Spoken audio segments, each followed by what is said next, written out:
সৃষ্টির বাদশাহ এই মাসে আসছে। হায় হবিগঞ্জের মানুষ, সিলেটের মানুষ, আপনারা বৃহত্তর, আমি তো বাংলাদেশের মানুষকে নিয়ে কাঁদি। হায় তোমরা বৎসরে একদিন নবীর নাম উদযাপন, নবীর খুশি মানাও, খুশি উদযাপিত করো একদিন, শুধু একদিন। লানত আমাদের জিন্দেগির উপরে। আমি সিলেটে 4 দিন ধরে বলতেছি, আমি কোনো বিরোধী না কারো, না আমি মৌলুদের বিরুদ্ধে, মিলাদের বিরুদ্ধে। মিলাদ বলতে আল্লাহ রসুলের জন্ম এবং অস্তিত্বের বিরুদ্ধে না। আমি জন্ম না হইলে রসুল পাইতাম তো পাইতাম কোত্থেকা। আমি জন্মের পক্ষে। ওই প্রচলিত মিলাদ মনে করেন না। মিলাদ আরবিতে জিজ্ঞাসা করেন, ডিকশনারিতে দেখেন।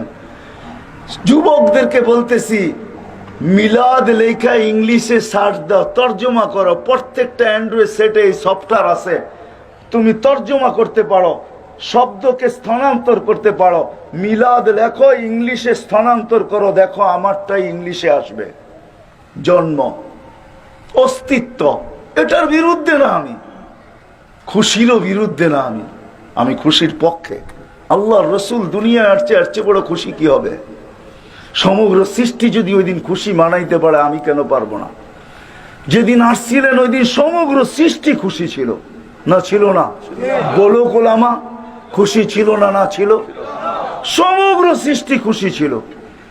সমগ্র সৃষ্টি ফেরেশতারা গলা লাগাইতেছিল আর সুসংবাদ দিতেছিল, দুজাহানের বাদশা জমিনে না পা দিয়া দিছে। আজকে দুজাহানের বাদশা জমিনে পা দিছে, জমিন পর্যন্ত খুশিতে নাচতে ছিল। দুজাহানের বাদশা আমার পিঠে পা দিয়া দিছে। আমি খুশিরও বিরুদ্ধে না, আমি পদ্ধতির বিরুদ্ধে।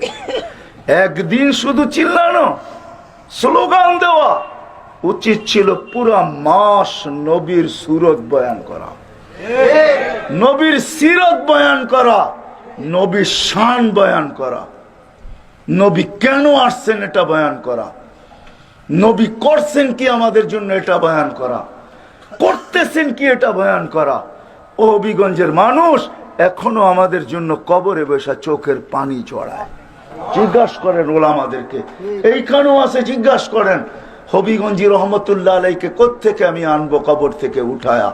তোফাজ্জল হোসেন হবিগঞ্জি রহমতুল্লাহ আলাই যদি উঠে আনতে পারতাম কবর থেকে, তাইলে এই চেয়ারে বসায় তাকে দিয়ে সত্যায়িত করতে পারতাম যে আমিও দেখছি আল্লাহর রসুল উম্মতের জন্য এখনো কবরে কাঁদে, এখনো কাঁদে। কোত্থেকে আমি ওই লোকগুলা উঠে আনবো? কোত্থেকে এখনো কাঁদে? কবর থেকে কাঁদতে কাঁদতে উঠবে। আমার কাছে রেওয়ায়াত আছে, তাহকিক উলামা কোরআনে, কবর থেকে কাঁদতে কাঁদতে উঠবেন কিয়ামতের দিন। ওয়া হুয়া ইয়াকুম ওয়া ইয়াবকি ওয়া ইয়াকুল জিবরিল আইনা